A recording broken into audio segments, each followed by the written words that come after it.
मैं जवाब दीजिए तो इस उम्र में आपने अपनी वर्जिनिटी खोई 19. You were 19.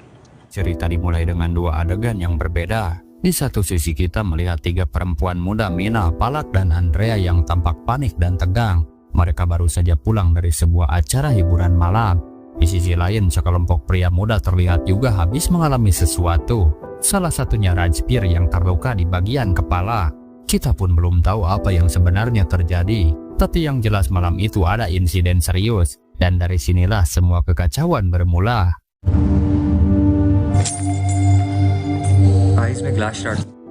Kita pun diperkenalkan kepada Minal Aurora, seorang wanita mandiri tinggal bersama dua sahabatnya Palak dan Andrea. Mereka adalah perempuan muda yang bekerja di Delhi, hidup mandiri dan jauh dari keluarga.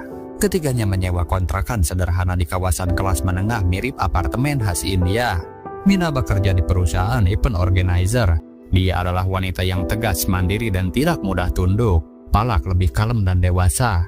Ia bekerja di perusahaan besar sekaligus menjadi tulang punggung keluarga. Sementara itu Andrea gadis muda yang masih kuliah. Lalu mereka pun saling menopang satu sama lain. Di seberang kontrakan ada pria tua misterius bernama Deepak Segal. Ia selalu memakai masker karena punya masalah pernapasan dan jarang bersosialisasi.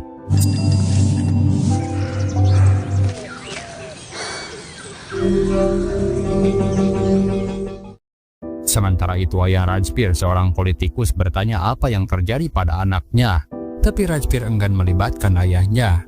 Justru saudaranya Ankit yang membeberkan apa yang terjadi kepada Rajbir. चाचा जी हाँ संडे रात को बस तो जाएगी ना तो पट्टी खुलने के बाद पता चलेगा वो मैं आपकी बात करवाता हूँ Deepak diam-diam memperhatikan kehidupan ketiga gadis dari kejauhan. Lalu karena merasa risih, mereka pun menutup jendela rapat-rapat. Esok harinya bukan cuma Deepak yang memperhatikan, ternyata ada juga pria lain yang diam-diam mengamati aktivitas mereka. Suatu hari paman kontrakan dihubungi seseorang misterius yang memintanya mengusir ketiga gadis itu. Katanya mereka berbahaya, tapi si paman pun tidak percaya karena dia sudah mengenal mereka selama 2 tahun. Lalu ketiganya pun saling bercanda, mencoba mengalihkan pikiran. Tapi tak lama, si paman datang ke kontrakan. Bukan untuk menagih uang sewa, tapi hanya ingin memastikan kalau mereka baik-baik saja. Dan mereka pun tidak banyak bercerita. Lalu si paman pun pulang dengan tenang. Tetapi di perjalanan dia terserempet motor. Dan yang menolongnya adalah Ankit. Ankit pun mengingatkan soal telepon tadi malam. Dia tahu si paman belum mengusir gadis-gadis itu. Ankit lalu menceritakan insiden yang menimpa Rajbir seolah menyalahkan mereka. Dari situ si paman pun mulai merasa terintimidasi. हाँ चलो चलो कुछ नहीं हुआ चलो आगे मेरा वो वाला काम कर देना को फोन पे जो बोला था ना मैंने बस्ती पार्टी को आप हाँ मैं आपको फोन करता हूँ. Di keesokan harinya mereka bertiga menjelaskan semuanya. Dan si paman percaya mereka tidak bersalah. Tetapi dia juga menyarankan supaya segera membuat laporan ke polisi. Lalu di malam harinya Minal ditelepon oleh Ankit. Ia pun marah besar karena Rajbir bisa saja kehilangan matanya. Dia pun meminta pertanggungjawaban sambil terus mengancamnya. चुप कर ठीक है स्टार्ट तूने करा. I'm sorry. लेकिन hello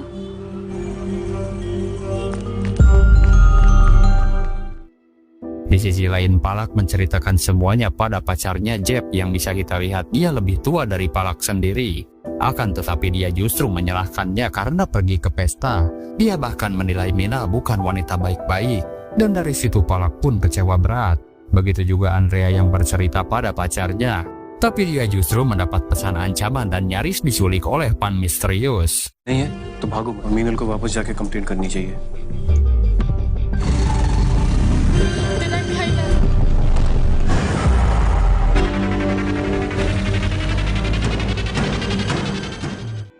Kemudian Palak pun bertemu Piswa, teman sekolahnya sekaligus teman Rajbir.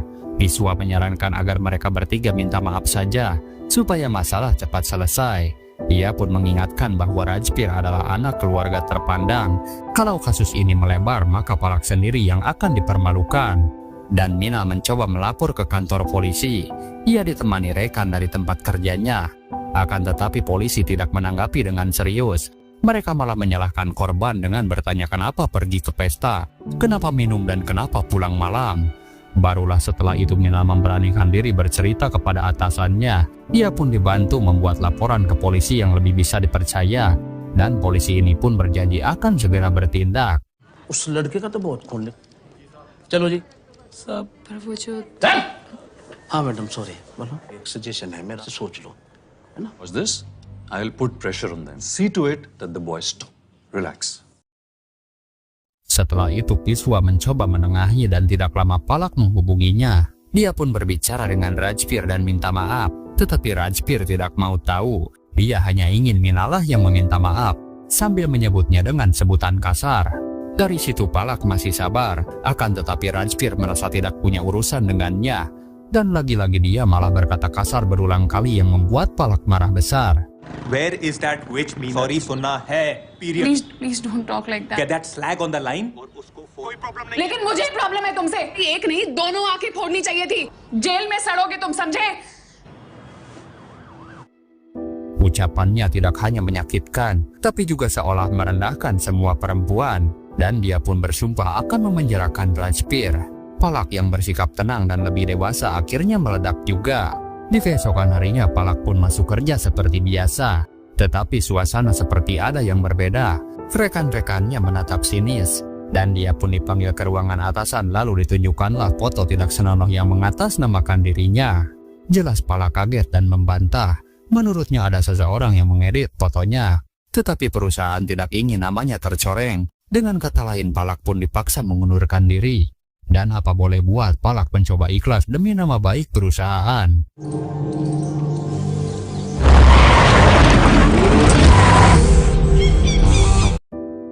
Sore harinya Minal yang sedang jogging tiba-tiba diculik oleh sebuah mobil PAN. Depak melihat kejadian itu dan langsung melapor ke polisi. Tetapi polisi juga bingung karena Depak tidak tahu plat nomor mobilnya. Di dalam PAN Minal kembali diintimidasi oleh Angkit dan temannya Dampi. Ia diminta melupakan semua dan dianggap pantas menerima perlakuan itu karena telah melukai Rajbir. Di sisi lain Depak yang makin gelisah segera menghubungi atasan kepolisian tertinggi. Dia meminta tindakan cepat atas penculikan ini. Dia juga mencari tahu apakah ketiga perempuan itu pernah melapor. Tapi jawabannya mengejutkan karena tidak ada satupun laporan masuk. Padahal kita pun tahu, Minal sudah 2 kali mencoba membuat laporan namun ternyata semuanya ditolak. Beberapa saat kemudian akhirnya Minal dipulangkan. Depak yang melihat dari kejauhan menyadari ada sesuatu yang disembunyikan oleh tetangganya itu. Minal masuk ke kontrakan dengan tatapan kosong. Andrea pun kebingungan. Palak pun tahu ada sesuatu yang sangat mengerikan telah terjadi pada sahabatnya. Tidak lama kepala polisi mendapat laporan dari anak buahnya tentang kasus penganiayaan. Laporan itu menyebut 3 orang wanita menyerang Rajbir, anak seorang pejabat. Padahal kita pun tahu, Minal telah lebih dulu membuat laporan. Tapi semuanya didahului oleh kekuasaan dan koneksi Rajbir. Di sisi lain ayah Rajbir minta penjelasan dari anaknya dan teman-temannya. Sebagai orang terpandang sebenarnya dia tidak ingin nama keluarganya tercoreng. Namun demi menjaga citra keluarga, mereka pun dengan mudah membalikan keadaan. इतनी बड़ी दाढ़ी होगी तेरी तो इन बच्चों के साथ उठना बैठना बंद कर दे। Tiba-tiba pasukan polisi datang ke kontrakan dan langsung menangkap Minal dengan tuduhan berat, yaitu penganiayaan dan percobaan pembunuhan saat malam pesta. Andrea dan Palak terkejut, padahal mereka yang jadi korban justru sekarang dijadikan tersangka. Dari kejauhan Depak memperhatikan semua yang terjadi. Ia pun mulai sadar situasi ini semakin tidak adil. Dari sini hidup Minal, Palak, dan Andrea tidak tenang. Minal pun ditangkap tanpa bukti kuat dan diperlakukan seperti penjahat. रोड़ा आप हैं? हाँ जी चलिए हमारे साथ पूछताछ करने 307 का चार्ज लगा मैडम अटेम्प्ट चल के बात करते हैं क्या ऊपर चल के बात करें Andrea dan Palak pun segera menyusul ke kantor polisi. Mereka ingin tahu alasan Minal ditahan, tetapi mereka harus menunggu lama hingga kepala polisi datang. Ayah Minal pun hadir di sana terlihat sangat cemas. Dari siang hingga malam, barulah Kapolsek datang. Mereka hanya diizinkan bertemu Minal sebentar. Ayah Minal pun bertanya-tanya kenapa anaknya ditahan. Jawaban polisi ini pun sangat menyakitkan. Minal terjerat kasus percobaan pembunuhan. Dan katanya dia juga adalah seorang PSK. आपकी छोरी पे attempt to murder का मर मुरा जाता तो पेशा करती है वो पता है कि नहीं आप क्या बोल रही हैं आप? चुपचाप खड़ी रहे Dari sini jelas Minal dituduh tanpa bukti yang kuat, bahkan dihina dan direndahkan martabatnya oleh seorang polisi wanita. Andrea dan Palak pun pulang dengan bingung dan marah. Tetapi tiba-tiba Depak menemui mereka. Ia meminta salinan pengaduan hanya untuk tahu apa sebenarnya yang dituduhkan kepada Minal. Meskipun ragu, Palak menyerahkan berkas itu. Dan kini Depak tahu siapa Minal, Andrea, dan Palak. Sebelum pergi, Depak pun berkata, "Kalian harus segera mencari pengacara terbaik." Lalu setelah itu Palak dan Andrea mencari tahu, dan mereka pun terkejut karena Depak ternyata adalah pengacara legendaris yang sudah pensiun. Namun dalam pemberitaan, Depak kini dalam masa pemulihan karena gangguan kesehatan dan tekanan mental, dan istrinya pun sedang dirawat di rumah sakit. Mungkin itulah alasan Depak menghilang dari dunia hukum. Tapi demi keselamatan Minal, Andrea dan Palak tidak punya pilihan lain, yang akhirnya mereka pun meminta bantuannya. Sebagai seorang perempuan, istri Depak mendukung penuh keputusan suaminya untuk membela hak-hak perempuan. Dan akhirnya Depak pun kembali mengenakan jas kebesarannya sebagai pengacara.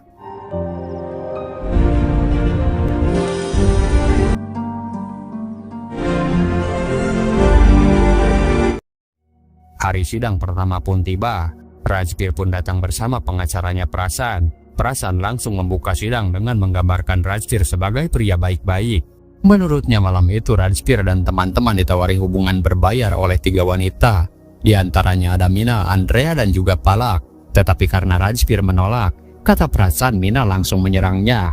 Dia pun menuduh Minal dengan pasal berlapis, yaitu penganiayaan, percobaan pembunuhan, pemerasan, dan tindakan asusila. Lalu ketika giliran Depak berbicara, dia dengan tenang mengatakan, sebenarnya polisi tidak punya kasus, tetapi ini adalah balas dendam. Dan yang seharusnya dituntut adalah Rajbir dan teman-temannya atas pelecehan seksual terhadap kliennya Minal Arora. Dia juga menyebut bahwa Minal pernah diculik dan disekap oleh Angkit dan Dampi. Prasan pun tidak tinggal diam. Dia menghadirkan saksi dari investigasi polisi. Sang petugas bersaksi bahwa dia datang ke TKP dan menemukan Rajbir sudah terluka. Dia juga mengaku telah menerima pengaduan dari Rajbir sebelumnya dan memilih menyelidiki terlebih dahulu sebelum menangkap Minal. Depak pun tidak menjawab, hanya berdiri. Dan dia diam, tetapi sebenarnya ingin tahu sejauh mana pihak lawan membuat rencana. Solve, Your Honor. Deepak ji cross No cross. Sir, why are you not questioning? अब मैं Polisi juga menemukan pecahan botol di kamar hotel yang terdapat sidik jari Minal. Begitu juga dengan manajer hotel yang bersaksi. Katanya saat lewat meja makan, dia mendengar percakapan yang memalukan untuk diceritakan. Minal pun marah dan menyebut si manajer berbohong. Sir, he's you will lying. get your chance मैंने ऐसा कुछ कहा है? दीपक ji Hank, you will get your chance. Just sit down and be quiet. Just sit. Hingga pada akhirnya Minal diberi kesempatan berbicara. Dengan tenang dia berkata, semua kesaksian tadi adalah bohong, dan itu saja yang ingin dia sampaikan. Sidang pun berlanjut. Kali ini giliran Andrea yang jadi sasaran. Prasan pun bertanya, sudah berapa lama Andrea jadi PSK? Apa yang dia lakukan bersama Dampi di kamar yang lampunya dipadamkan dan pintu dikunci? Di situ Depak langsung mengajukan keberatan. Begitu juga dengan Andrea yang tersinggung berat. Dia pun merasa lebih rendah dari wanita jalanan dan dilecehkan di depan umum. Dampi yang diduga sebagai korban kemudian dihadirkan di ruang sidang. Dengan wajah polos, dia berkata bahwa dia pria setia dan sudah punya pacar. Dia pun mengaku takut saat Andrea mulai melucuti pakaiannya. Dan Prasan pun menambahkan, lihatlah, Dampi ini pria biasa, sementara Andrea gadis cantik. Jelas Dampi tidak akan melawan karena Andrea sedang berusaha memerasnya. Mendengar itu Palak tidak tahan, dia pun marah. Bagaimana bisa seseorang dinilai dari penampilan? Mengapa Andrea disebut PSK hanya karena dia tampil modis? How long have you been soliciting? This is a lie. Sir, court में अभी तक ऐसा I'm कुछ being wrongly accused. Case कर लीजिए He's lying. आप चुप रहिए He was flirting with her. She was just trying to ignore him. Accused फलक अली को बुलाना चाहूंगा Lalu kini giliran Palak berbicara. Prasan langsung menggali kehidupan pribadinya. Palak adalah tulang punggung keluarga. Dia punya saudara yang sakit, rumah orang tua yang sedang direnovasi, dan cicilan yang menumpuk. Lalu Prasan menyimpulkan, itu artinya Palak butuh uang. Gaji di tempat kerja juga tidak cukup. Dan bukankah sangat masuk akal jika Palak mencari uang tambahan dari pekerjaan lain? Kemudian kali ini giliran Rajbir sang korban memberikan kesaksian. Namun sebelum Rajbir sempat berbicara, Depak langsung mengajukan keberatan. Padahal dia belum berbicara satu kata pun. Dia lalu membuka biodata Rajbir, latar belakang pendidikan yang mewah, lulusan sekolah internasional dan universitas ternama di London jurusan ekonomi. Kemudian dia pun meminta Rajbir untuk mengeluarkan tangannya dari saku celana. Rajveer सिंह की आपकी initial top international school में can you remove your hands out of your pocket Sure. Sir. Tindakan ini bukan tanpa maksud. Depak ingin mengingatkan bahwa seseorang yang berasal dari keluarga terhormat dan berpendidikan tinggi seharusnya memiliki sikap yang sopan, bukan arogan. Setelah itu Rajbir mulai bercerita. Dia mengaku awalnya tidak mencurigai Minal saat mereka berkenalan. Namun ketika Minal mulai menunjukkan kode seperti senyuman, menyentuh tangannya lalu menawarkan diri untuk dibayar, di situ dia mengaku sadar bahwa Minal sedang berjualan. Dia pun menolak tawaran itu, dan saat itulah insiden kekerasan terjadi. Saksi berikutnya adalah seorang pria tetangga Minal yang selalu kepo dengan urusan orang lain. Dia bersaksi bahwa sering melihat Minal, Andrea, dan Palak pulang larut malam. Bahkan beberapa pria terlihat keluar masuk kontrakan mereka. Namun Depak membalas, apakah Anda pernah mengintipnya langsung, melihat apa yang terjadi di dalam kontrakan? Mendengar itu sang saksi pun tidak bisa menjawab. Depak lalu menjelaskan bahwa pulang malam bukanlah indikator karakter buruk. Justru bisa jadi itu tanda bahwa mereka adalah pekerja keras.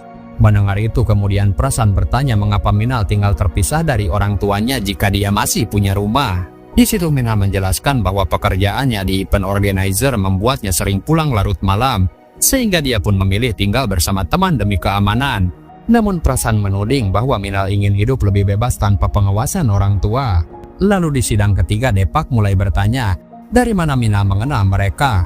Minal pun menjawab dia mengenal para laki-laki itu dari Piswa karena dia teman sekolah Palak, dan karena merasa aman pergi bersama teman-teman yang dikenal. Dia pun ikut ke pesta. Namun malam itu berubah ketika Rajbir memaksa menyentuhnya dengan kasar. Dia menolak, merasa terhina, dan akhirnya kehilangan kendali, hingga memukul Rajbir dengan botol. Namun tudingan itu semakin keras. Jika begitu mengapa Minal bersedia minum-minum? Minal menjawab kalau dia dipaksa. Tetapi Prasan menunjukkan bukti foto yang memperlihatkan justru Minal sendiri yang menuangkan minuman. Tidak lama kemudian terlihat pria lain keluar dan Rajbir ditemukan terluka parah. Dan Prasan pun menyimpulkan jika tidak bersalah mengapa mereka melarikan diri. Hal ini pun membuat ayah Minal merasa malu. Lalu dia pun meninggalkan ruang sidang. इन पे शक है कि ये कोई ऐसा वैसा कहां से भाग खड़े हो रिक्वेस्ट करने के बाद बोल रहे हैं आप और आपके क्लाइंट्स भी वो स्टार्टेड करेगा ना सर तो तुम्हारा केज के बॉटल मारूंगी इसके Meenal quite Singkat cerita di sidang berikutnya, Depak memanggil petugas Sarla, polisi yang menangkap Minal. Dia bertanya mengapa setelah menerima laporan Rajbir, Sarla tidak langsung bertindak malam itu di hotel. Sarla menjawab bahwa Minal sudah kabur. Tetapi Depak tahu Sarla berbohong. Dia menunjukkan laporan kejadian yang hanya berisi 2 baris untuk kasus Minal. Depak membongkar bahwa malam itu sebenarnya Sarla menghadiri pesta pernikahan, bukan berada di TKP, dan dia pun menunjukkan buktinya melalui sebuah foto. Tertulis dalam laporan, Sarla melakukan investigasi malam hari pukul 11:05 dan tiba di kantor polisi pukul 11:15. Dari situ Depak pun mengatakan, jarak dari TKP ke kantor polisi hanya ditempuh dalam waktu 10 menit. Padahal umumnya perjalanan menghabiskan waktu 40 menit dan itu pun kalau tidak macet. Kalau begitu seharusnya Sarla jadi pembalap saja daripada menghabiskan waktu jadi polisi. Di situ Sarla mencoba membela diri. Dia berkata kalau ini kasus serius. Untuk itu dia pergi menggunakan mobil dengan kecepatan tinggi. Tetapi argumen Depak terlalu kuat. Dia menunjukkan bahwa laporan Rajbir dibuat dengan sangat detail, mengisi hampir separuh halaman. Sementara laporan tentang Minal hanya ditulis 2 kalimat. Dan kalau kata Sarla ini kasus serius, mengapa laporan tentang Minal hanya ditulis 2 kalimat saja? Dia pun tahu alasannya, karena Sarla lebih mementingkan pihak yang berkuasa. आप झूठ बोल रहे हैं सर राज ना जी झूठ क्यों बोल ना जी मैं झूठ क्यों बोल जो आपने 11 बजे आप सूरज को किलोमीटर का टेस्ट करने में नॉर्मली तकरीबन कवर कर लिया आपको स्पीड ट्रैक पे होना चाहिए में अपना टाइम वेस्ट कर घटना थी तो जिप्सी चला के पहुंच गई जी मैं जैसे तैसे घटना और गोली की स्पीड से आप लेकिन रिपोर्ट आपकी मीनल अरोरा ने राजीव के सर पर जान ले था जी यही डायरी हुई है खूब ऊपर इतनी बड़ी घटना के लिए Di sidang selanjutnya, Depak mengajukan pertanyaan yang menggemparkan. Dia bertanya apakah Minal masih gadis atau sudah tidak. Pertanyaan itu pun jelas membuat seisi ruangan sidang terdiam. Hakim pun kaget dan semua tercengang. Tetapi Depak tetap tenang. Dia mengatakan bahwa ini adalah pertanyaan penting, bukan karena jawabannya, tetapi karena ingin menunjukkan betapa buruknya sistem hukum dan masyarakat kita yang selalu menyalahkan perempuan. Untungnya Minal berani menjawab, "Saya kehilangan keperawanan di usia 19 tahun dengan pacar yang saya cintai, tanpa paksaan, tanpa bayaran, dan Minal tidak menjual diri." Depak menjelaskan, pertanyaan itu penting karena memperlihatkan bagaimana masyarakat menghakimi perempuan dari pakaian, jam pulang, dan status keperawanannya, seolah-olah itu menentukan siapa yang salah. Kejadian malam itu adalah bentuk perlawanan. Rajbir memperlakukan Minal seperti wanita murahan hanya karena dia tersenyum pulang malam dan memakai rok pendek, yang akhirnya mereka mulai melihat siapa sebenarnya korban dalam cerita ini. तेरे को पसंद करते थे. Did he force you? We did it because we wanted to. Right. किसी भी लड़की को किसी भी लड़के को ये इंडिकेट होता है सोने के लिए भी कतराएगी. etc.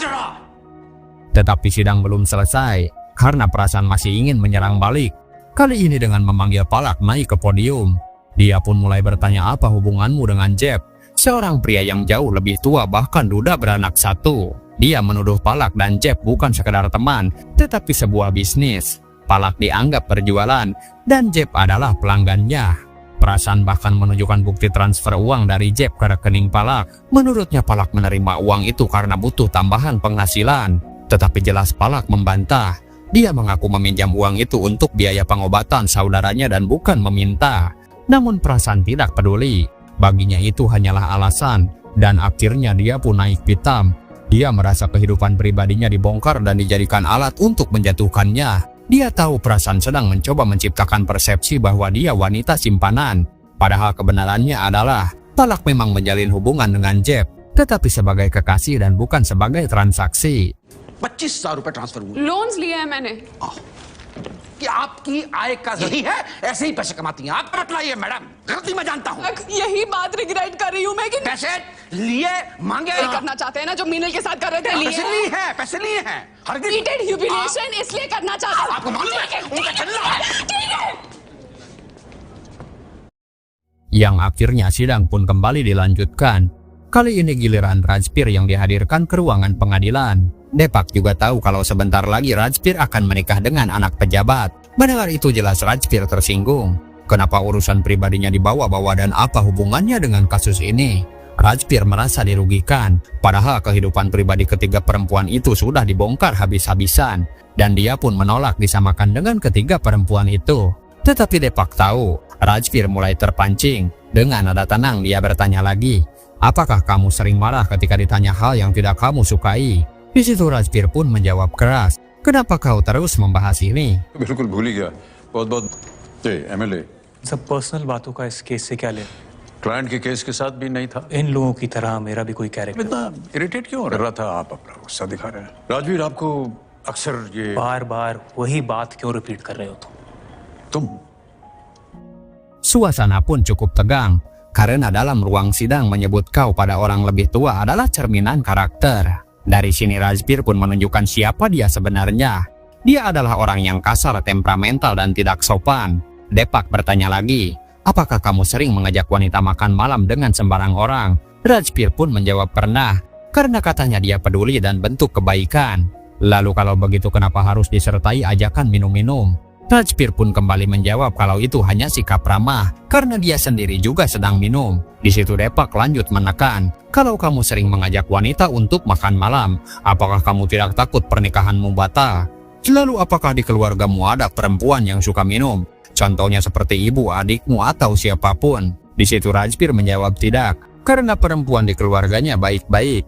Dan dari situlah Depak menyimpulkan, jika Rajbir menilai perempuan yang minum dan pergi ke pesta adalah murahan, dan perempuan baik-baik adalah mereka yang tinggal di rumah dan tidak bersenang-senang. Lalu Depak pun mengeluarkan sebuah foto, yaitu adik Rajbir sendiri yang sedang berpesta dan memegang minuman. यहाँ नहीं पीती हैं तो वो अच्छी है. मैं शराब पीते हुए. मैं तो किससे बात कर रहा है समझा? ये गलत है.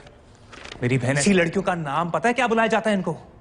राजवीर, प्रशांत जी अपने client. Thank you. Seketika sidang pun sunyi, dan Depak pun berterima kasih. Karena pada akhirnya Rajbir meledak sendiri. Tanpa harus diserang, dia pun menunjukkan siapa dirinya. Sikap emosionalnya menghancurkan dirinya sendiri. Depak tahu dalam pengadilan tidak semua kebenaran bisa dibuktikan dengan bukti fisik. Kadang reaksi manusia adalah bukti paling jujur. Dan Rajbir telah kehilangan kendali. Depak menutup sidang dengan kalimat yang membekas. Tidak bukan sekedar kata, tetapi sebuah kalimat utuh. Ketika seorang perempuan mengatakan tidak, maka itu berarti tidak. Entah itu pacar, teman, PSK, bahkan istri sendiri. Jika dia berkata tidak, maka tidak boleh dipaksa. सारे इनोसेंट लड़कों attempt to murder के केस में मुझ से कम 10 साल की लड़कियों के लिए भी वो भी कम से कम 6 से ऐसी हरकत करने से पास। नो, सिर्फ एक शब्द client said no your honour. उससे बोलने वाली लड़की कोई परिचित हो, कोई सेक्स वर्कर हो या आपकी अपनी बीवी, no means. Pengadilan akhirnya melihat adanya provokasi berat terhadap Mina. Andrea dan Palak pun tidak cukup bukti untuk dihukum. Sementara itu Rajbir, Dampi dan juga Angkit dinyatakan bersalah atas pelecehan, tetapi tidak dengan Piswa yang dibebaskan. Hukuman resminya pun akan diumumkan di sidang selanjutnya. Dan untuk pertama kalinya, hukum pun berpihak kepada kebenaran dan bukan kepada kekuasaan. Depak digambarkan sebagai pengacara hebat tapi pensiun karena trauma. Namun ketika dia melihat ketidakadilan di depan matanya, dia tidak bisa tinggal diam. Terkadang hanya dengan berdiri di samping orang yang tertindas, kita sudah menjadi bagian dari perubahan. Depak punya ilmu, pengalaman, dan suara yang didengar. Tetapi hal yang paling penting, apa gunanya ilmu kalau tidak dipakai untuk membela yang benar? Sekian alur cerita film kali ini. Semoga teman-teman suka dan seperti biasa, saya doakan semoga semuanya sehat, bahagia, dan selalu diberikan kekuatan menghadapi hidup. Lalu sampai jumpa di alur cerita selanjutnya.